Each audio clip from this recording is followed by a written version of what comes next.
Steam Next Fest is here once again, and that of course means an abundance of great demos to play from now until October 21st.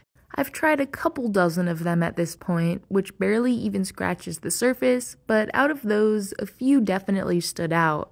Starting with Secret Agent Wizard Boy and the International Crime Syndicate, a title I was very surprised yet delighted to see as part of this event. It's very clearly a spoof of the old Harry Potter games, but with lots more explosions and other shenanigans. Your goal in the demo is to get through this door by any means necessary, such as stealing, sneaking, and spell casting. There are a couple unlockable spells, landmines, and jump pads to mess around with, potions to brew, everything you could ever want in a wizard game. You can also play the demo and eventually the full game in co-op, which I'd imagine would be a great time, and I'm very much looking forward to exploring the rest of the castle and completing my top secret mission whenever this one launches. Now, Secret Agent Wizard Boy is a game I've been following since it was announced, but MainFrames is completely new to me and was honestly a great find among all these demos.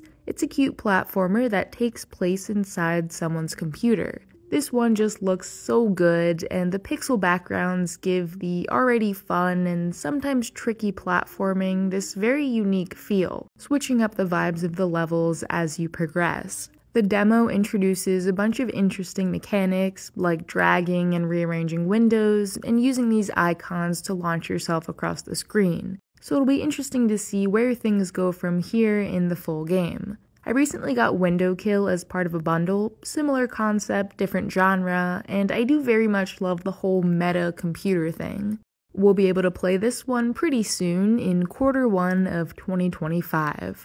But if you want to forget that you're using a computer altogether and escape into a bizarre, dreamy land, you may be very interested in Mohrta. It's a slow-paced FPS with almost a whimsical Wild West feel to it.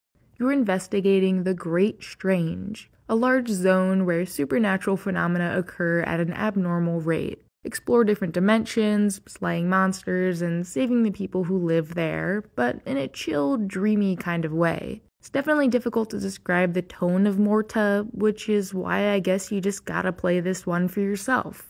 The full game is set to release sometime in 2025.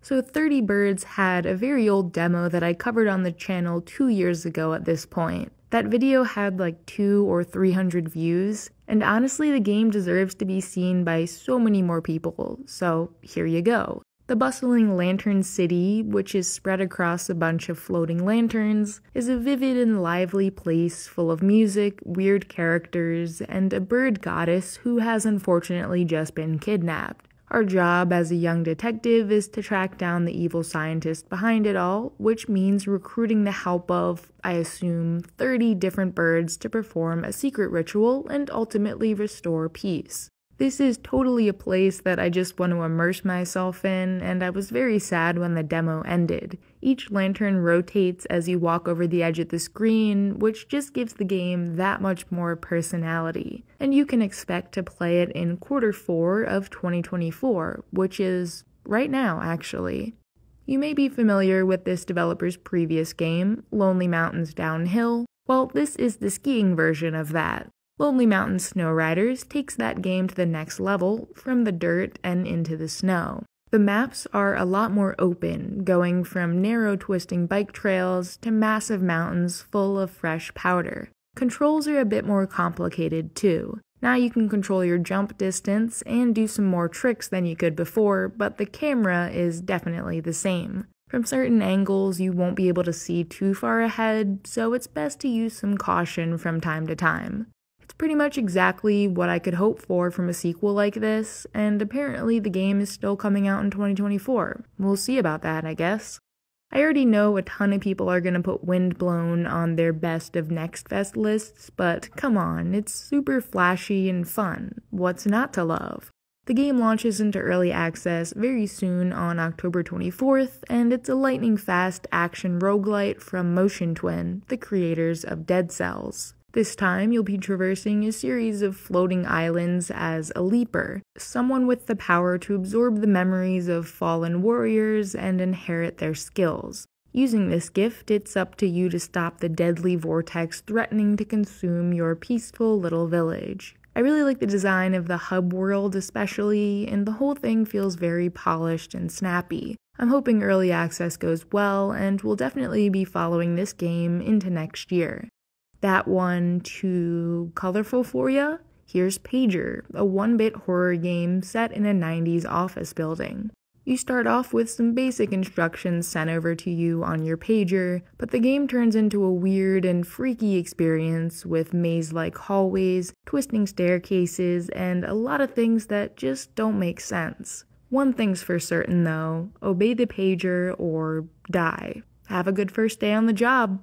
These surreal sorts of games don't always do it for me. Sometimes it feels like they're trying too hard to be weird, but Pager's got something special. Maybe it's the visuals, or the looming knowledge that someone's always watching, waiting for you to make a mistake.